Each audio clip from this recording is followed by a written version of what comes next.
Welcome back. تازہ ترین پیش رفت میں جس وقت آپ یہ پروگرام دیکھ رہے ہیں اینڈ اس وقت متحدہ قومی موومنٹ کا ایک وفد صدر آصف علی زرداری سے ملاقات کر رہا ہے. ایک نکاتی ایجنڈا ہے. متحدہ قومی موومنٹ کا وفد ان کے قائد الطاف حسین اور متحدہ قومی موومنٹ کی قیادت نے بھیجا ہے کہ صدر آصف علی زرداری کو بتایا جائے کہ متحدہ قومی موومنٹ MQM کا پیپلز پارٹی کے ساتھ اب گزر نہیں ہے اور ہم رسمی طور پہ آپ کو یہ اطلاع دینے آئے ہیں. MQM کے ذرائع کہتے ہیں کہ یہ وفد صرف یہ اطلاع دینے صدر آصف علی زرداری کے پاس گیا ہے رسمی طور پہ, کیونکہ اس سے پہلے MQM پاکستان پیپلز پارٹی کی اتحادی رہی ہے اور وقت کا اور حالات کا تقاضا یہ تھا کہ اس کی باقاعدہ رسمی اطلاع صدر آصف علی زرداری کو جو پیپلز پارٹی کے صدر بھی ہیں ان کو دی جائے. اس وقت بہت اہم پیش رفت ہو رہی ہے. ایک طرف MQM حکومت کو یہ اطلاع دے رہی ہے کہ وہ اس کو چھوڑنے والی ہے, جس کا مطلب یہ ہے کہ حکومت ایک بار پھر پارلیمنٹ میں اقلیتی جماعت بن سکتی ہے.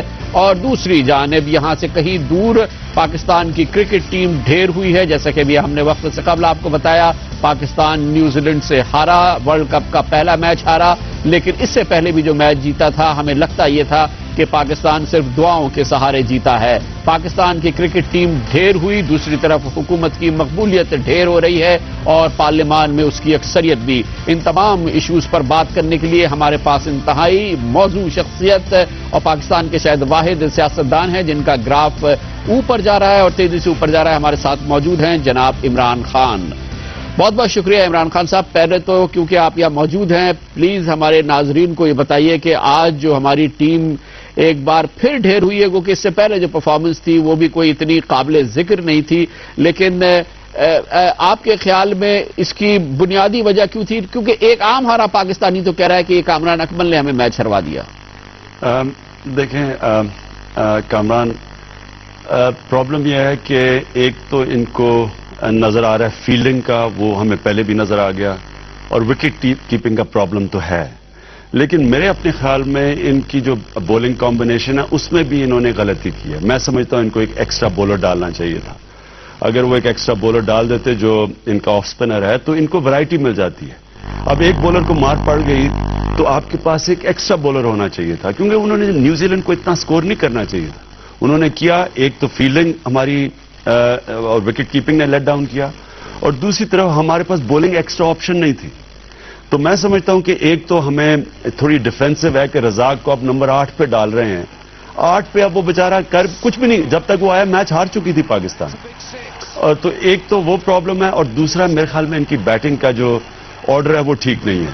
میرے خیال میں یونس کو 3 پہ جانا چاہیے اور مصباح کو 4 پہ جانا چاہیے, کیونکہ ایک دفعہ کولیپس ہوتا ہے تو وہ سارے مارے جاتے ہیں. ایک دفعہ کرائسس ہو جاتا ہے, اس میں کھیلنا بڑا مشکل ہوتا ہے. اب کچھ بچا ہے ہمارے لیے آپ کے خیال میں جو اب تک کی پرفارمنس رہی ہے؟ آگے ہم نے زمبابوے اور آسٹریلیا کھیلنا ہے. آپ کا مشورہ کیا ہوگا شاہد آفریدی کو؟ دیکھیں, میں سمجھتا ہوں پاکستان کوارٹر فائنل میں تو کیونکہ پہنچ گیا ہے, پاکستان کی چانس ہے. ہمیں دل نہیں ہارنا چاہیے. اب کیا ٹیم اس سے سیکھتی ہے یا ڈیمورلائز ہو جاتی ہے, یہ دیکھنا ہے. کیا اپنی غلطیوں کو اب یہ سامنے رکھے گی, اپنے کمبینیشنز دیکھے گی, یا یہ اتنی ڈپریس ہوگی کہ پھر اٹھ ہی نہ سکے گی, یہ دیکھنا ہے. اس میں چیمپئنز میں اور ایک عام ٹیم میں یہ فرق ہوتا ہے. چیمپئن ٹیم اپنی غلطیوں سے سیکھ کے اور زور سے پھر آتی ہے اور پھر سے مقابلہ شروع کرتی ہے. جو ٹیم چیمپئن نہیں ہوتی وہ ہار مان جاتی ہے پہلے سے ہی. تو یہ دیکھنا ہے. لیکن چانس تو پاکستان کی ہے, کیونکہ کوارٹر فائنل ورلڈ کپ ہے. 6 ٹیموں کی چانس ہے ورلڈ کپ جیتنے کی, جس میں پاکستان ایک ہے. اچھا, اور آپ اس میں بیٹنگ آرڈر چینج کرتے ہیں؟ ہمارا جو ٹاپ آرڈر بیٹنگ آرڈر ہے اس کو آپ تبدیل کرتے, ایک نیا بالر ڈالتے, وکٹ کیپر کو بھی چینج کرتے, آپ کیا کرتے؟ دیکھیں, آپ وکٹ کیپر کو چینج کرنا تو مشکل ہو گیا. کم از کم اس کو کیپنگ کروائیں, پریکٹس ایکسٹرا کروائیں, لیکن اس کو اوپن کروائیں. کامران اکمل کو, یونس کو 3 پہ ڈالیں, مصباح کو 4 پہ ڈالیں, کیونکہ فائٹ اوپر سے ہوتی ہے. جب اوپر کی وکٹیں گرتی ہیں تو نیچے بیٹسمین فائٹ نہیں کر سکتے. اب رزاق کو نمبر 8 پہ اگر ہم نے ڈالنا ہے تو اس کا جب تک وہ بیٹنگ کرے گا, اب دیکھیں نا, وہ جب بیٹنگ کرنے آئے ٹیم ہار چکی تھی. اس کی جگہ رزاق کو 7 پہ لے کے آئیں اور ایک ایکسٹرا بولر ڈالیں. ان کے پاس جو وہ آف سپنر ہے وہ پھر بھی ایک آف سپنر ہو جائے گا, ایک لیفٹ آرم ہوگا, ایک لیگ سپنر ہوگا. یہ ورائٹی ہوگی پاکستان ٹیم کے پاس, اور ان کو زیادہ موقع مل جائے گا دوسری ٹیموں کو کم سکور پہ آؤٹ کرنے کا. کیونکہ اگر 300 کوئی ٹیم کر جاتی ہے تو ہماری بیٹنگ مجھے نہیں لگتا کہ جس طرح کی ہماری بیٹنگ کی پرفارمنس رہی ہے پچھلے ایک سال میں اتنا بڑا ٹوٹل چیز کرے گی. اور آخری سوال کرکٹ پہ یہ کہ عمران صاحب کیا وکٹ کے پیچھے ہم عمر اکمل کو، اسد شفیق کو، جن کے پاس وکٹ کیپنگ کا ایکسپیرینس ہے، کوشش کر سکتے ہیں؟ کیونکہ یا آپ سمجھتے ہیں کہ اب وقت دیر ہو گیا، اس وقت نئے تجربے کی گنجائش نہیں ہے؟ اگر کامران میں نے دیکھا ہوتا نا دوسرا وکٹ کیپر، یا میں نے ان کو باقیوں کو کیپنگ کرتے دیکھا تو میں اس کے اوپر بہتر سجیشن دے سکتا تھا. اگر میں نے کیونکہ میں نے دیکھا نہیں ہے اور کیونکہ ورلڈ کپ شروع ہو گیا ہے، یہ ٹائم اب ایک نیا وکٹ کیپر کو ایکسپیریمنٹ کرنا شاید یہ مشکل ہو. لیکن کامران کی جو کیپنگ ہے وہ کروشل کیچز ڈراپ کرتے ہیں، وہ کرتا ہے اور وہ ٹیم ہار سکتی ہے. مثلا وہ بھی جو میچ ہم سری لنکا کے خلاف، وہ اس نے کروشل ٹائم پہ لوگوں کو ڈراپ کیا ہے اور وہ ہو سکتا ہے پاکستان اگر کوارٹر فائنل میں وہ میچ وننگ اننگ ہو سکتی تھی جو آج ہو گئی ہے، میچ وننگ اننگ کھیل گیا جس کو ڈراپ کیا. اب آئیے جو اصل معاملہ جس کا پورے پاکستان کے 18 کروڑ عوام کا تعلق ہے، اس وقت پاکستان اپنے سیاسی جو دور ہے اس کے ایک عجب دوراہے میں کھڑا ہوا ہے. پاکستان پیپلز پارٹی کی ایک مخلوط حکومت تھی جو کہ اب مخلوط حکومت رہی تو ہے، اے این پی اس کے ساتھ ہے، لیکن تمام اس کے ظاہری اور باطنی اتحادی اس کو چھوڑ کے جا چکے ہیں. ظاہری طور پہ ایم کیو ایم جس وقت ہم آپ سے بات کر رہے ہیں اس وقت صدر زرداری کو بتا رہی ہے کہ ہمارا آپ کے ساتھ گزارا نہیں ہو سکتا، ہم آپ کے ساتھ آگے نہیں چل سکتے. جے یو آئی پہلے چھوڑ کے جا چکی ہے، جناب نواز شریف بھی اعلان کر چکے ہیں کہ ہم آپ کے ساتھ نہیں ہیں، اور گو کہ پہلے بھی وہ کہتے تھے کہ ہم ان کے ساتھ نہیں ہیں، لیکن ایک باقاعدہ انہوں نے اعلان اب کیا ہے کہ ہم آپ کے ساتھ نہیں ہیں. آپ کو کیا لگتا ہے جو عام پاکستانی کچھ سمجھتے ہیں، کچھ مبصرین سمجھتے ہیں کہ یہ اینڈ گیم ہے، اس حکومت کا کھیل ختم ہونے والا ہے؟ آپ کا بھی یہ تاثر ہے؟ اینڈ گیم ہو سکتی ہے کامران، لیکن ایک چیز آصف زرداری نے اپنے آپ کو بچانے کے لیے جو انہوں نے کی، انہوں نے ساری جماعتوں کو جو ان کے اتحادی تھے، جو نہیں بھی تھے، ان کو ایک سسٹم میں ایک شیئر دے دیا.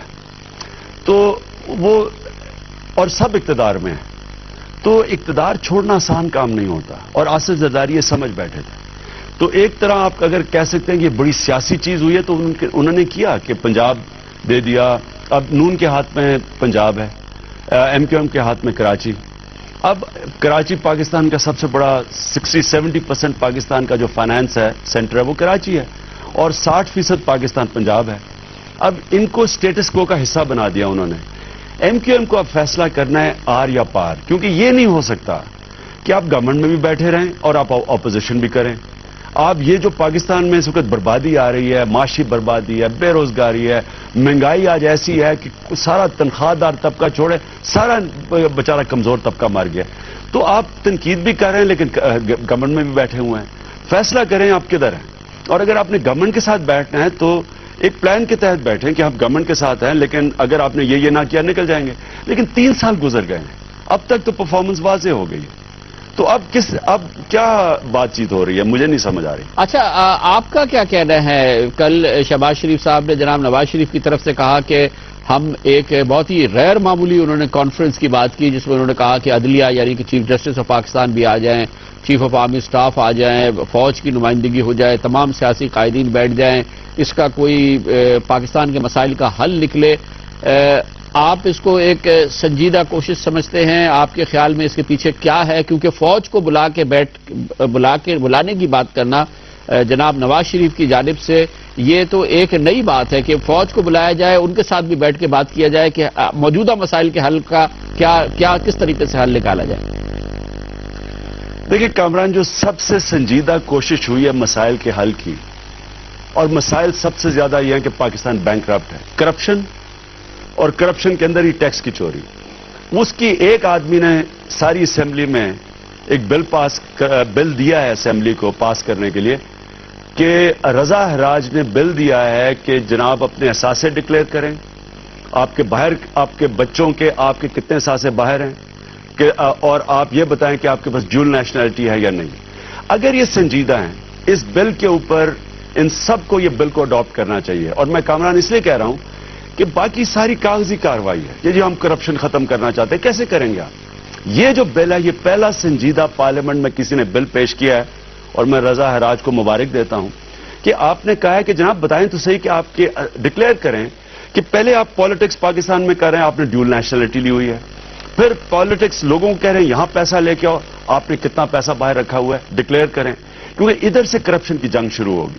اگر آپ یہ نہیں کرتے کیسے کرپشن ختم ہوگی؟ اچھا, آپ کو کیا آج اس لگتا ملک میں ہے, نہ نیب جی تو یہ فرمائیے گا, آپ کو کیا لگتا ہے کہ جو اس وقت سیاسی حالات اتنی تیزی سے خراب ہوئے ہیں اور حکومت کی جو تنہائی میں اضافہ ہوا ہے, آج اس وقت متحدہ قومی موومنٹ اس وقت بتا رہی ہے پریزیڈنٹ کو کہ ہم آپ کا ساتھ چھوڑ رہے ہیں, اس کا مطلب یہ ہے کہ وہ ٹریجری بینچز کے بعد پھر اپوزیشن بینچز کا رخ کریں گے, ایک پولیٹیکل ٹرموائل میں اضافہ ہوگا.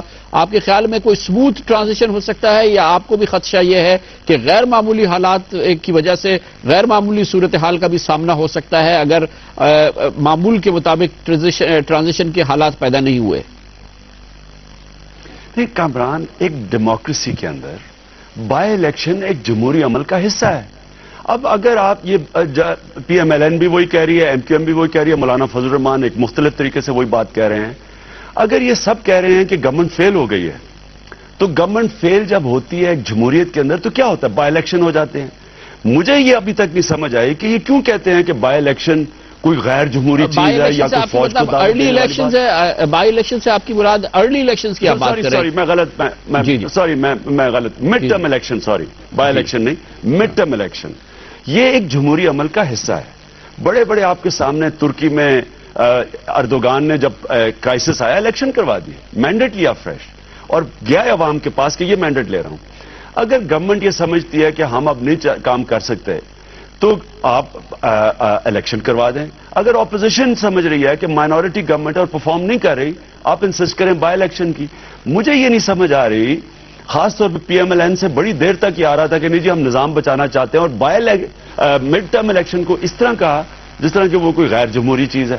اب آپ اگر مجھے جو خطرہ نظر آ رہا ہے کہ جس طرح حالات ہم آگے جا رہے ہیں, مجھے تو یہ نظر آ رہا ہے کہ یہ ادھر تک پہنچا دیں گے پاکستان کو کہ اس واقعی کوئی ایسا قدم اٹھے گا جو کہ غیر جمہوری ہوگا.